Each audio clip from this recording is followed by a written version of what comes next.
मां गंगा का आशीर्वाद जिस पावन धरती को निरंतर प्राप्त होता है,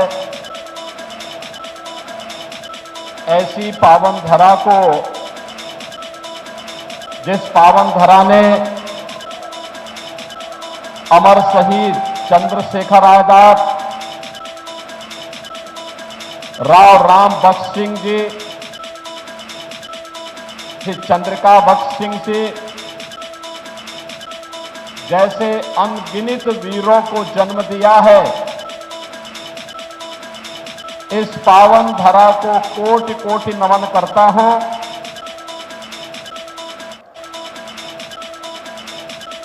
ये उन्नाव की ही धरती है जहां सूर्यकांत त्रिपाठी निराला, पंडित प्रताप नारायण मिश्रा, श्री गया प्रसाद शुक्ल, आचार्य नंद दुलारे वाजपेयी, शिवमंगल सिंह सुमन और हृदय नारायण दीक्षित जैसे महान साहित्यकार पैदा हुए हैं। इस पावन धरा को मैं पुनः पुनः नमन करते हुए अमर शहीद वीर गुलाब सिंह लोधी की इस पावन धरा को नमन करता हूं और आप सबका मैं हृदय से अभिनंदन करता हूं। मंच पर उपस्थित उत्तर प्रदेश सरकार में मेरे मंत्रिमंडल के सहयोगी मंत्री श्री दयाशंकर सिंह जी, विधान परिषद के विधानसभा के पूर्व अध्यक्ष और इस क्षेत्र के पूर्व विधायक पंडित हृदय नारायण दीक्षित जी, लोकप्रिय सांसद और भारतीय जनता पार्टी के प्रत्याशी डॉक्टर सचिदानंद हरि साक्षी जी, जिला पंचायत अध्यक्ष श्रीमती शकुन सिंह जी, भारतीय जनता पार्टी की जिला की प्रभारी श्रीमती अर्चना मिश्रा जी, जिलाध्यक्ष चौधेश कटियार जी, हमारे सभी माननीय विधायकगण श्री पंकज गुप्ता जी, बंबालाल दिवाकर जी, ब्रजेश रावत जी, श्रीकांत कटियार जी, अनिल सिंह जी, आशुतोष शुक्ला जी, रामचंद्र प्रधान जी और इस कार्यक्रम का कुशल संचालन कर रहे हरदोई के पूर्व जिला के अध्यक्ष और लोकसभा के प्रभारी श्री सौरभ मिश्रा जी, उन्नाव के मेरे सभी उपस्थित बहनों और भाइयों, आज मुझे लोकतंत्र के इस महापर्व के लिए आप सबका आह्वान करने के लिए पुनः आपके बीच में आने का सौभाग्य प्राप्त हुआ है। बहनों और भाइयों, पूरे देश के अंदर लोकसभा के 2 चरण संपन्न हो चुके हैं। कल तीसरे चरण का मतदान होगा। अब तक के 2 चरण 191 सीटों पर चुनाव हुए हैं और देश के अंदर जो रुझान है वे रुझान बताते हैं कि फिर एक बार मोदी सरकार। लोग जहां कहीं भी जाओ एक ही बात कहते हैं, मोदी सरकार लाने के लिए लोगों के मन में एक नई उत्सुकता है और ये अचानक नहीं है।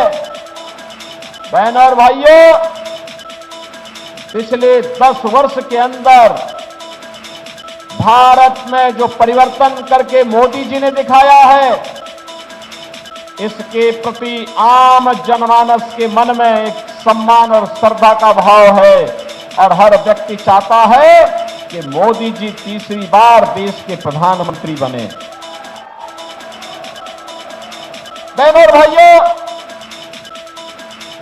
देश के अंदर भारत का वैश्विक मंच पर सम्मान दिलाने का मामला हो या देश की सीमाओं को सुरक्षित करने का, देश के अंदर आतंकवाद और नक्सलवाद की समस्या का समाधान करने का हो या फिर बड़े बड़े विकास के परियोजनाओं को आगे बढ़ाने का, गरीब कल्याणकारी योजनाओं की तो कोई गिनती ही नहीं। 2014 और 2014 के पहले और 2014 के बाद के कार्यों की अगर हम तुलना करते हैं तो जमीन आसमान का अंतर आपको नजर आएगा। बहनों और भाइयों, याद करिए 2014 के पहले गरीब भूख से मरता था, कोई पुरसा हाल नहीं था। गरीब चिकित्सा के भाव में दम तोड़ता था, कोई पूछने वाला नहीं था।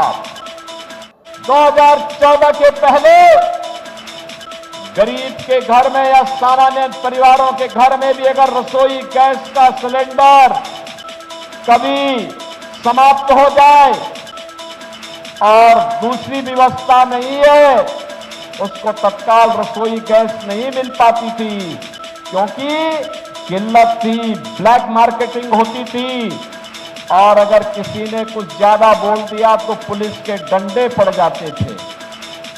बहनों और भाइयों, गरीब सर्दियों में जाड़े में ठिठुरने के लिए मजबूर होता था, बरसात में भीगने के लिए मजबूर होता था क्योंकि सिर ढकने के लिए छत नहीं हुआ करती थी। नए भारत में आज आप देख सकते हैं 2014 के पहले भी आपने इस बात को देखा होगा। पहले ये गर्मी है, इस समय बुंदेलखंड, बिंद और तमाम क्षेत्रों में टैंकर से पानी जाते थे, गांव के गांव खाली हो जाते थे क्योंकि सूखा पड़ जाता था। बहनों और भाइयों, 2014 के बाद का भारत, आज 80 करोड़ लोग देश के अंदर फ्री में राशन की सुविधा प्राप्त कर रहे हैं। 80 करोड़ लोग, 60 करोड़ लोगों को आयुष्मान भारत की सुविधा मिल रही है। 50 करोड़ लोगों के जनधन अकाउंट खुल गए। अगर ये 60 करोड़ लोग जिन्हें आयुष्मान भारत की सुविधा प्राप्त हो रही है, इनमें से या इसके पर अगर कोई अन्य व्यक्ति, कभी उसके परिवार में कोई बीमार होता है, सुविधा नहीं, उसके पास इतना साधन नहीं, अगर वह हमारा विधायक या सांसद या कोई पदाधिकारी या वह पीड़ित भी अगर मुझे पत्र भेज देता है तो हम उसके खाते में सीधे पैसा भेजते हैं क्योंकि मोदी जी ने अकाउंट खोल दिया है और पैसा भेज करके हम उसे कहते हैं निश्चिंत होकर के अपना उपचार कराओ। जब सरकार साथ में खड़ी है तो चिंता की कोई बात नहीं। बहनों और भाइयों, किसान सम्मान निधि प्राप्त कर रहा है। 2014 के पहले किसान आत्महत्या करता था, नौजवान पलायन करता था। आपने देखा होगा कि अकेले उत्तर प्रदेश में हम लोगों ने 6.5 लाख नौजवानों को सरकारी नौकरी दी। 61 लाख नौजवानों को निजी क्षेत्र में, रेलवेज में नौकरी की सुविधा प्रदान कराई। 2.25 करोड़ हस्तशिल्पी, कारीगर और स्टार्टअप स्थापित करने वाले नौजवानों को और उद्यमियों को हम लोगों ने स्वतः रोजगार के साथ जोड़ने का काम किया और प्रधानमंत्री मोदी जी के नेतृत्व में विगत 1 वर्ष में भारत सरकार ने 10 लाख युवकों को नौकरी उपलब्ध कराने का काम किया है। बहनों और भाइयों, आज नौजवानों के लिए नई नई योजना, प्रधानमंत्री स्टार्टअप की योजना, प्रधानमंत्री स्टैंड अप की योजना, प्रधानमंत्री मुद्रा की योजना, उत्तर प्रदेश के अंदर विवेकानंद, स्वामी विवेकानंद तकनीकी सक्षमता की दृष्टि से टैबलेट वितरण के कार्यक्रम, यही अंतर है। समाजवादी पार्टी की जब सरकार थी, वह नौजवानों के हाथों में तमचे पकड़ाता था, उसके जीवन के साथ खिलवाड़ करती थी सरकार। और आज हमारी सरकार टैबलेट पकड़ा रही है, नौजवान के हाथ में टैबलेट हो, स्मार्ट युवा बने। बहनों और भाइयों, एक तरफ विकास के कार्य, गरीब के मकान बन गए, और मोदी जी ने तो यह भी कहा है कि 4 करोड़ गरीबों के मकान बने। बाकी जितने बचे होंगे अगले 5 वर्ष के अंदर उनके सबके मकान बन जाएंगे।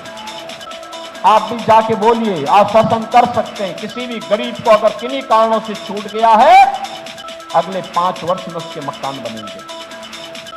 जिसके बाद कार्ड में 70 वर्ष से ऊपर का हर व्यक्ति आयुष्मान भारत के कार्ड का भागीदार बनेगा। जिसके बाद राशन कार्ड नहीं, 100% राशन कार्ड, जिसके घर में कोई रोजगार नहीं, उसको 100% रोजगार की व्यवस्था ये सरकार कराने की व्यवस्था करने जा रही है। बहनों और भाइयों, सुरक्षा भी है, सम्मान भी है, विकास भी है और गरीब कल्याण भी है। आतंकवाद का सामना कैसे होता है और कैसे उसका खात्मा होता है, कश्मीर में धारा 370 समाप्त करके मोदी जी ने बता दिया कि देश के अंदर दृढ़ इच्छा शक्ति के अभाव में पिछली सरकारें नहीं कर पाती थी, मोदी जी ने करके दिखा दिया। डॉक्टर श्यामा प्रसाद मुखर्जी बलिदान हुए थे कश्मीर को लेकर के, तब भारतीय जनसंघ और भारतीय जनता पार्टी का कार्यकर्ता नारा लगाता था, जहां हुए बलिदान मुखर्जी व कश्मीर हमारा है, ये नारे लगते थे। और आज क्या है, आज तो बहनों और भाइयों, कश्मीर विकास की मुख्य धारा के साथ जुड़ चुका है, आतंकवाद का खात्मा हो गया है। अब तो कहीं पे जोर से पटाखा भी फट जाए ना, तो पाकिस्तान सफाई देता कि मेरा हाथ नहीं, मैंने नहीं किया ये सब। और कांग्रेस और समाजवादी पार्टी के लोग क्या कहते थे, कहते थे आतंकवादी तो सीमा पार के हैं, इसलिए हम क्या कर सकते हैं। देखो, दोनों के जवाब में अंतर है। वे आतंकवादी वारदात पर कहते थे कि आतंकवादी सीमा पार के हैं, हम क्या करें। लेकिन आज आतंकवाद तो समाप्त हुआ ही, लेकिन आतंकवाद समाप्त होने के साथ ही अगर पटाखा भी फट जाए तो पाकिस्तान पहले सफाई देता कि साहब मेरा हाथ नहीं है, उसे मालूम है कहीं लेने के देना न पड़ जाए, उसे मालूम है नया भारत है, छेड़ता नहीं है, लेकिन कोई छेड़ता है तो छोड़ता भी नहीं है। बहनों और भाइयों, मुझे एक बात बताओ, कांग्रेस के लोग न समाजवादी पार्टी के लोग न सम्मान दे सकते हैं, न सुरक्षा दे सकते हैं, न गरीब कल्याण ही कर सकते हैं और नहीं विकास करा सकते। आतंकवाद से तो इनका ऐसा रिश्ता है जैसे घर का रिश्ता हो। याद करिए, अयोध्या में राम जन्मभूमि पर आतंकी हमला हुआ था, काशी में संकट मोचन मंदिर पर आतंकी हमला हुआ था, लखनऊ, वाराणसी और अयोध्या की कचहरियों पर हमला हुआ था, सीआरपीएफ कैंप रामपुर पे हमला हुआ था। और इन आतंकी हमलों के लिए जिम्मेदार आतंकवादियों के मुकदमों को बेशर्मी के साथ समाजवादी पार्टी ने वापस लेने का दुस्साहस किया था कि नहीं किया था? क्या आतंकवाद समर्थकों को हम वोट देंगे? क्या आतंकवादियों के विरोध के पक्ष में हमारा वोट जाएगा? क्या आने वाली पीढ़ी कभी माफ नहीं करेगी। दूसरा, भगवान राम के सब द्रोही हैं और हमारा तो संकल्प होना चाहिए, जाके प्रिय न राम वेदेहि तजिए ताहि कोटि बैरी सम यद्यपि परम स्नेही। जो राम का विरोधी है वह हमारा विरोधी है, चाहे वह हमारा सगा ही क्यों ना हो, अगर वह राम का विरोध कर रहा, हम उसके खिलाफ खड़े होंगे। कांग्रेस और सपा का तो इतिहास ही राम का विरोध करने का है ना। कहते थे राम हुए ही नहीं, क्या कहते थे? कहते थे राम हुए ही नहीं। क्या कहते थे कि अयोध्या में कोई परिंदा भी नहीं पर मार सकता। और आज जब अयोध्या में रामलला विराजमान हो गए तो अब ये स्वर बदल गए, कहते राम तो सबके हैं। ये दोहरा चरित्र इन लोगों का है। बहन और भाइयों, इन पे कभी विश्वास मत करना, कभी विश्वास मत करना। तीसरा, कांग्रेस जो इंडी गठबंधन का सबसे बड़ा भागीदार है, इसका घोषणा पत्र तो देखो।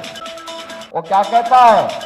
कहता है अगर कांग्रेस नेतृत्व की सरकार बन गई जिसमें समाजवादी पार्टी भी ढोल बजाने का काम करेगी, तो इंडी गठबंधन क्या करेगी? अल्पसंख्यकों की रुचि के अनुसार खान पान की पूरी स्वतंत्रता देगी। बहनों और भाइयों, मैं ये पूछना चाहता हूं, ये अल्पसंख्यकों की रुचि के अनुसार खान पान क्या होता है? अरे सामान्यतः सारी भोजन तो वही है जो बहुसंख्यक खाता है, वही अल्पसंख्यक भी खाता है। केवल एक जगह में फर्क है और वह है इस देश का बहुसंख्यक, इस देश का बड़ी आबादी, इस देश में जन्मी उपासना विधियां गौ मांस का भक्षण नहीं करती हैं, गौ को माता मानती हैं। और कुछ लोग ऐसे हैं जो हिंदुओं को चिढ़ाने के लिए गौ हत्या करते हैं, गौ मांस का भक्षण करते हैं। क्या कांग्रेस गौ मांस को भक्षण करने की छूट देगी क्या? और अपना वोट देके पाप करेंगे क्या? क्या इस पाप में भागीदार बनेंगे? तो समझाइए घर घर जाकर के कि कांग्रेस विनाशकाले विपरीत बुद्धि, यानी जब व्यक्ति की मृत्यु नजदीक आती है तो कम से कम तब तो वह सुधर जाता है, तब तो वह सद्बुद्धि आती है उसको। और इस बात की सद्बुद्धि आती है कि चलो जीवन भर पाप किया, अब अंतिम समय में कुछ अच्छा काम तो कर लो, लेकिन ये तो जाते जाते भी अपना नरक भी बिगाड़ना चाहती है। और इसलिए बहनों और भाइयों, हम आपसे अपील करने के लिए आए हैं। मोदी जी के नेतृत्व में नए भारत को आपने देखा होगा। ये नया भारत काशी में काशी विश्वनाथ धाम है, अयोध्या में रामलला विराजमान हो गए हैं।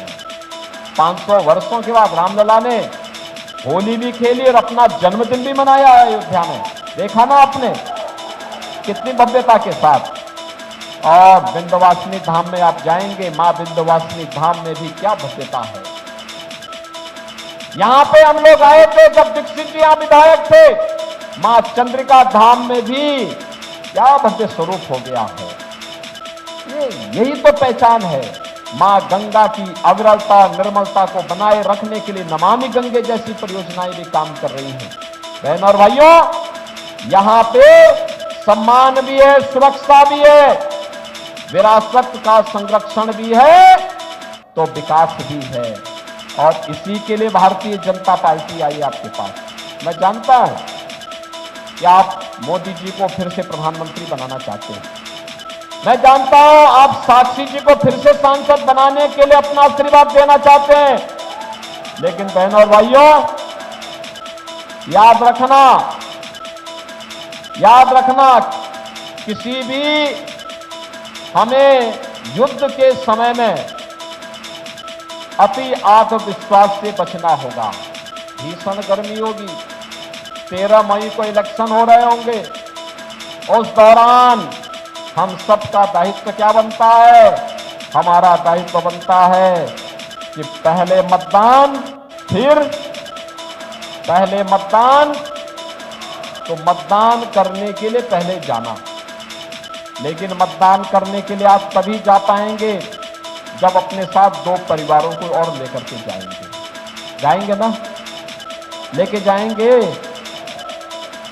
दूसरा, आप जितने लोग यहां पर हैं, हो सकता है कि साक्षी जी चुनाव के दौरान घर घर न जा पाए। हो सकता है हमारे विधायकगण चुनाव के दौरान घर घर न जा पाए। हो सकता है हमारे पदाधिकारी चुनाव के दौरान घर घर न जा पाए। आपसे मेरी विनम्र अपील होगी, इस दौरान आप स्वयं मोदी जी का प्रतिनिधि बनिए, स्वयं साक्षी जी बन जाइए, स्वयं आशुतोष शुक्ला बन जाइए, घर घर जाइए, घर घर जाइए, मतदाताओं को बोलिए। ये विकसित भारत की संकल्पना को आगे बढ़ाने का चुनाव है, आत्मनिर्भर भारत के चुनाव है। ये चुनाव आपस में बंटने का नहीं है। अगर मतभेद होंगे, मतभेद बाद में दूर हो जाएंगे, लेकिन देश दुनिया की ताकत बनेगी तो ताकत हम सबकी ताकत होगी, हम सबकी ताकत होगी। उस ताकत के लिए हमें कार्य करना है और इसीलिए चुनाव के लिए हम लोग आए हैं। इस चुनाव में भारतीय जनता पार्टी के चुनाव चिन्ह कमल के फूल के साथ एक एक मतदाता को मतदान केंद्र पर ले जा करके मतदान करना है, क्योंकि आत्मनिर्भर भारत का मतलब आत्मनिर्भर युवा, आत्मनिर्भर भारत का मतलब आत्मनिर्भर महिला, आत्मनिर्भर व्यापारी, आत्मनिर्भर किसान, आत्मनिर्भर श्रमिक। और जब ये सभी तबका आत्मनिर्भर होता है बहनों और भाइयों, तो भारत आत्मनिर्भर होता है। और भारत आत्मनिर्भर होता है तो दुनिया की एक ताकत बनती है, विकसित भारत की संकल्पना को आगे बढ़ाने में मदद मिलती है। और उसी विकसित भारत के लिए आज हम सब आपके पास समर्थन मांगने के लिए आए हैं। आप सभी कमल चुनाव चिन्ह पर यहां से बाबा को चुनाव जिता के भेजेंगे ना? सभी भेजेंगे, घर घर जाएंगे, मोदी जी को तीसरी बार प्रधानमंत्री बनाएंगे। सभी लोग सहमत हैं? तो फिर मेरे साथ बोलेंगे दोनों हाथ उठा करके भारत माता